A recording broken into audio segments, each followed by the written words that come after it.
नमस्कार student, my self Gokul Pratap Singh और आज हम लोग स्टार्ट कर रहे हैं क्लास 11th का chapter number 4 that is mathematical induction. Mathematical induction बहुत से तो बहुत छोटा सा ही चैप्टर है, केवल एक ही है एक्सरसाइज इसमें, लेकिन आप लोग इसे अंडर एस्टिमेट मत करिएगा क्योंकि इसके यूजेस बहुत हैं, क्योंकि क्लास 12th में भी आपको इसकी ज़रूरत पड़ेगी। इसलिए मैथमेटिकल इंडक्शन को हम लोग बहुत ही केयरफुली, बहुत ही ध्यान से पढ़ेंगे। ठीक, सबसे पहली चीज तो आपको ये जानना होगा कि मैथमेटिकल इंडक्शन है क्या। What is mathematical induction? आपने पढ़ा होगा पहले कि एक सेंटेंस होता है और एक होता है स्टेटमेंट। सेंटेंस होता है और एक होता है स्टेटमेंट। सेंटेंस क्या है और स्टेटमेंट क्या है? सेंटेंस तो आपको ये गिवन रहेगा, ये गिवन होता है। और स्टेटमेंट क्या होता है आपका? स्टेटमेंट वो चीज होती है जो सेंटेंस को ट्रू या फॉल्स प्रूव करती है। सेंटेंस जो है आपका ट्रू या फिर फॉल्स है, ये दिखाने के लिए आपको क्या करना है? ये क्या होता है? आपका स्टेटमेंट होता है। यही चीज आपको इसमें से पढ़ना है। आपको स्टेटमेंट क्या है? स्टेटमेंट जो है आपका is also have to prove whether sentence is true or false। यही चीज हमको यहाँ पर देखना है। मैथमेटिकल इंडक्शन बेसिकली हमको यही पढ़ना है कि जो भी स्टेटमेंट आपका दिया गया है, स्टेटमेंट आपको गिवन है, वो ट्रू है या फिर फॉल्स है। जैसे मैं एक एग्जांपल लेके बताता हूं तो आप लोगों को बहुत अच्छे से क्लियर होगा। ये एक एग्जांपल लेते हैं। ये तो मैंने आपको थोड़ा सा ब्रीफली बताया, वैसे शॉर्टकट में बताया एक्चुअली है क्या। मैथमेटिकल इंडक्शन में आपको प्रूफ क्या करना है? एक्चुअली एक स्टेटमेंट गिवन रहेगा, वो स्टेटमेंट को आपको ट्रू है या फिर फॉल्स है, ये आपको प्रूफ करना पड़ेगा। जैसे आपने क्लास 10th में पढ़ा था कि prove that √3 is a irrational number, आपने प्रूफ किया था, वैसे ही आपको इसको प्रूफ करना पड़ेगा स्टेटमेंट को ट्रू है या फॉल्स है। मैं एक एग्जांपल लेता हूं तो आपको बहुत अच्छे से क्लियर हो जाएगा। Just give another examples. आप लोगों ने पढ़ा होगा क्लास 10th में, सपोज करिए 1 + 2 + 3 + 4 + 5 + ... प्लस यहाँ पर n क्या है? एक्चुअली है क्या? ये sum of the natural numbers. Natural number का क्या है? ये सम है। नेचुरल नंबर सम आपको यहाँ पर दिया गया है n + 1/2। ये आपने पढ़ा था अरिथमेटिक प्रोग्रेशन में, जाहिर सी बात है आपने पढ़ा होगा। Sum of the natural numbers Sn = n/2 twice a plus n - 1 into d। ऐसे ही आप सम निकाल सकते हैं, या फिर ये फर्स्ट में पता है और ये लास्ट में पता है। Sn = n/2 a plus l, आपने पढ़ा होगा।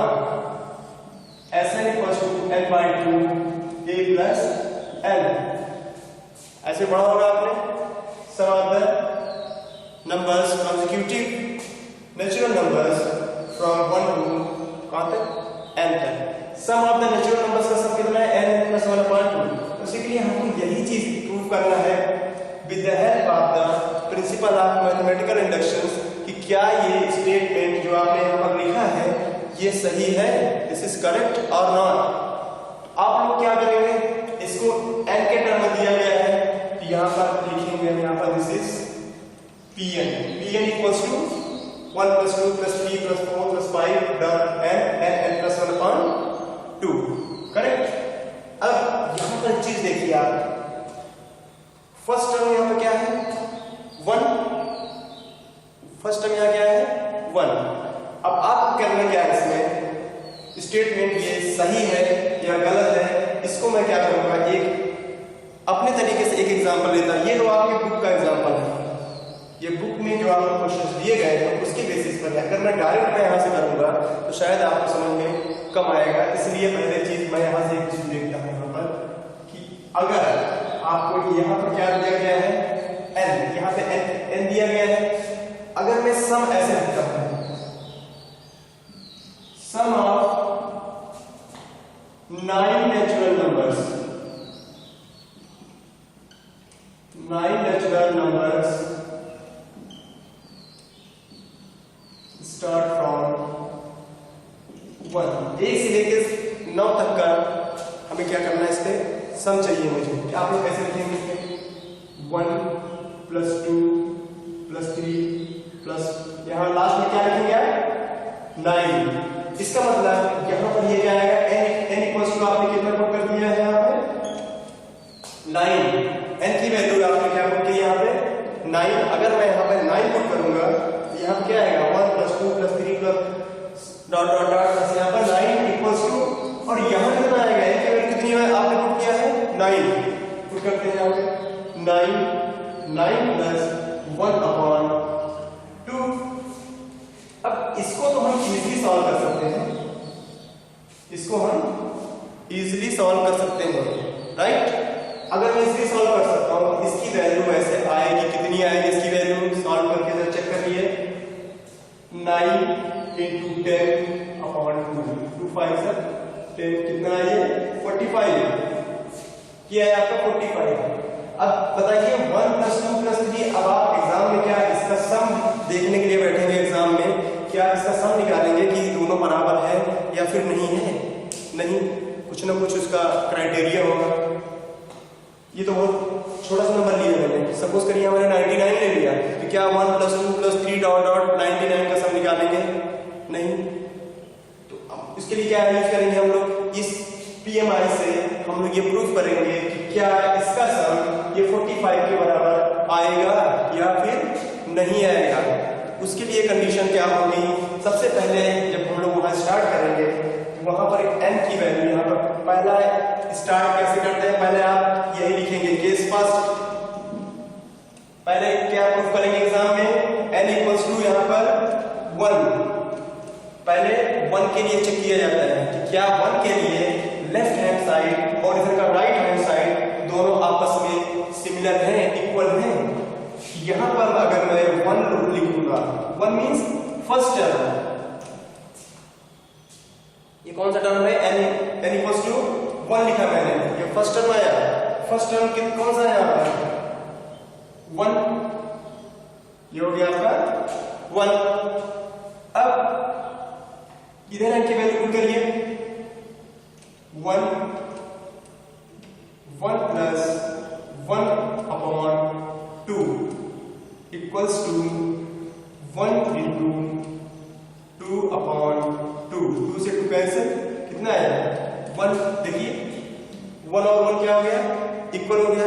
इसी तरह 2 का 2 में चेक कर सकता हूँ, sum of the 2 terms, sum of the 3 terms, sum of the 4 terms, sum of the 9 terms, sum of the 9 terms. इस तरह से करके मैं प्रूव कर सकता हूँ। तो यहाँ पर देखिए सम ऑफ द 9 टर्म्स का सम मैंने यहाँ पे क्या लिखा है, यहाँ पे 9 प्लस 1 अपॉन 2 कितना आया है 45 आया है। केस फर्स्ट ये चेक करना है आपको एग्जाम में सबसे पहली चीज। और n इक्वल्स टू 9 लिखा, अगर मैं ऐसे करूंगा n इक्वल टू मुझे चाहिए 9 प्लस 1, मतलब कितना कौन सा टर्म हो गया है 10th टर्म, 10वां टर्म मुझे चाहिए। 10th टर्म के लिए चाहिए कि सम ऑफ द 10 नेचुरल नंबर्स का सम चाहिए मुझे। अभी 9 नेचुरल नंबर्स का मुझे सम पता करना था, अब कितना है यहाँ पर 10 नंबर्स का सम पता करना है। आप क्या लिखेंगे, यहाँ देखिए n की वैल्यू यहाँ पे कितनी हो जाएगी, n की वैल्यू यहाँ पे कितनी होगी 10 होगी। यहाँ पर मैं कैसे लिखूंगा, इसका मतलब लास्ट में क्या आएगा, लास्ट में 10 ही आएगा। कितना आएगा लास्ट में 10 आएगा, करेक्ट। अब यहाँ पर अगर आपने 10 लिखा है, इसके पहले क्या रहा होगा 9,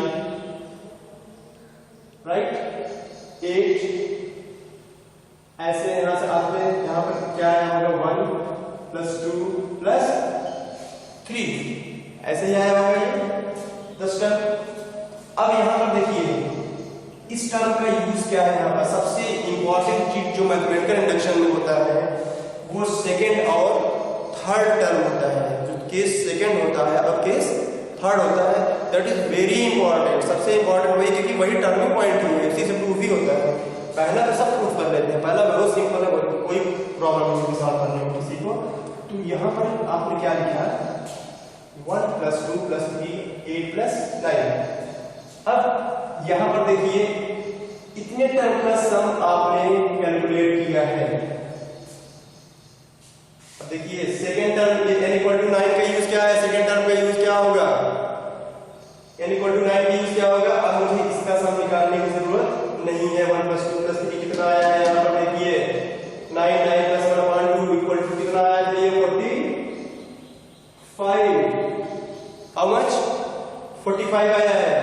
अब अगर ये 45 आ गया है आपका, इसका मतलब इसकी जगह मैं क्या कर सकता हूं, यहाँ पर 45 प्लस ये कितना है 10, कितना है ये 55। n = 10 के लिए इसका सम कितना आया है 55 लेफ्ट का। अब राइट का चेक कर लीजिए, n = 10 जरा यहां पर करिए तो क्या ये भी बराबर आता है, देख लीजिए। n = 10 के लिए यहां पे पुट करिए, कितना हो गया ये 10 + 1/2 10 × 11/2 2 5 10 11 5 में 55। आपने देखा यहां पर ये दोनों इक्वल हो गया, ये दोनों क्या हो गया, बराबर हो गया। इसका मतलब अगर मैं ये n क्या था, ये n था, n = 9, n के लिए अगर ये ट्रू है तो n + 1 के लिए भी ट्रू आ रहा है। बस मैथमेटिकल इंडक्शन यही तक है। n के लिए प्रूफ करिए, n + 1 के लिए हम लोग प्रूफ करेंगे। इसमें कोई डाउट, कोई प्रॉब्लम नहीं होनी चाहिए किसी को प्रूफ करने में। ये मैंने आपको एक एग्जाम्पल लेकर बताया। अब मैं आपको जो एग्जाम में आएगा, कैसे आप लिखेंगे एग्जाम में, अब हम उसके बारे में आपको बताने जा रहे हैं, उसको ध्यान से देखिएगा। n = 1 के लिए लिखेंगे आप। अब n = 9 की जगह आप एक वेरिएबल लेंगे n = k। केस 2 जब लिखेंगे यहाँ पर, केस 2 जो दूसरा स्टेटमेंट मानेंगे आप, दूसरा स्टेटमेंट आप एज्यूम करेंगे n = k के लिए, उसको आप ट्रू मान लेंगे, दैट इज अजम्पशन। ये क्या है आपका, ये अजम्पशन है, इसको आपको मानना ही पड़ेगा, ये सही है। अब ये पता नहीं सही था कि नहीं सही था, ये हमको क्लियर नहीं था, ये पता नहीं है। जैसे आप लोग एग्जाम में करते हैं, वहां पर 2 there √3 इज इरेशनल नंबर, तो आप लोग क्या मान चलते हैं कि मैंने मान लिया, ये अजम्पशन ले लिया कि ये रेशनल नंबर है, कंट्राडिक्शन आता है। सेम टू सेम केस 2 में भी आपको एक अजम्पशन लेना पड़ेगा। देखिए this is the assumption. Case 2 में n = क्या लिखेंगे, नाउ लेट लिखा जाता है यहाँ पर n = क्या लिया जाता है यहाँ पर k। जैसे आपने 9 लिया है, 9 से क्या लेंगे n = k, और यहाँ पर यहाँ इसको लिखेंगे p k, यहाँ k लिख लेंगे। जहां पर n की वैल्यू है 1 + 2 + ... यहाँ पर क्या आ जाएगा प्लस k = यहाँ क्या आ जाएगा k + 1/2 ये आएगा अजम्पशन में आएगा n = k, और आपने लिखा pk इतना है। ये अजम्पशन आपको मानना पड़ेगा, let n = k and pk is also true. अब ये सही था कि नहीं सही था, n = k, ये सही तक नहीं सही था, ये क्लियर नहीं है किसी को, बट मैंने अपनी तरफ से मान लिया कि ये क्या है आपका सही है। वैसे देखोगे तो सही तो आएगा ही, लेकिन किसी को क्लियर तो है नहीं, क्योंकि ये 9 तक है। अभी मैं यहाँ से लिखता हूँ 1 + 2 + 3, यहाँ पे लिख देता हूँ +111। आप कौन ऐड करेगा इतना बड़ा नंबर कि इसका सम इसके बराबर आएगा या नहीं आएगा, ये किसी को कोई क्लियर नहीं है। इसलिए क्या किया जाता है, जो दूसरा टर्म है अजम्पशन को, इसको मान लिया जाता है कि ये ट्रू है। इसलिए इसको यहाँ पर जो दूसरा अजम्पशन आप मानेंगे केस 2, उसको pk लिख के इसको एक इक्वेशन नंबर 1 डाल दिया जाता है। ध्यान रखिएगा, दिस इज इक्वेशन नंबर 1। सबसे मेन रोल इसी का है प्रूफ करने में कि ये मैथमेटिकल इंडक्शन सही है या फिर गलत है। अब तीसरा केस आता है जो आपको दिखाना है, केस थर्ड। केस थर्ड में क्या है ना, n इक्वल्स टू, यहां क्या था 9 प्लस 1, तो 9 जगह यहां क्या लिखेंगे मैं k plus 1, right, very good, k plus 1, n equal to कितना हो गया ये k प्लस 1। अच्छा ये सोचिए कि अगर मैं k प्लस 1 लिखूंगा तो यहां पर n की जगह k प्लस 1 पुट करूंगा, क्या आना चाहिए, यहां पुट करके आप चेक कर लीजिए आप, n इक्वल टू n की जगह अगर मैं k प्लस 1 यहां पुट करूंगा तो क्या आएगा, देखिए कितना आता है यहां पर। वैसे आपका इधर आना चाहिए n इक्वल टू, एक रफ में आप चेक करके देख लीजिएगा, यहीं पर डायरेक्ट मत लिख दीजिएगा, दोनों बराबर है, पहले आप रफ में कहीं चेक कर लीजिएगा। तो सपोज करिए n इक्वल्स टू, अगर मैं k प्लस 1 लिखूंगा, यहाँ देखिए n equals to k plus 1 लिखा मैंने, n की जगह क्या आया k प्लस 1, और इस n की जगह क्या लिखा मैंने k plus 1 upon 2, k plus 1 आया k plus 2 upon 2, right side कितना आएगा, ये राइट साइड का हो गया। इसका मतलब सर मैं लेफ्ट साइड को ही इतना मैं दिखवा दूं तो हमारा काम हो जाएगा, क्लियर। अब देखिए कैसे लिखते हैं, जैसे वहां पर मैंने लिखा है, यहां क्या लिखा है k प्लस 1 लिखा है, तो यहां पर लास्ट में देखिए यहां क्या है n equals to k plus 1, या यहां से देखिए चाहे आप यहां से देखिए n इक्वल्स टू क्या पुट करना है आपको k प्लस 1, तो पहले आप उस टर्म को लिख लीजिए, यहां पर देखिए k प्लस 1 होगा,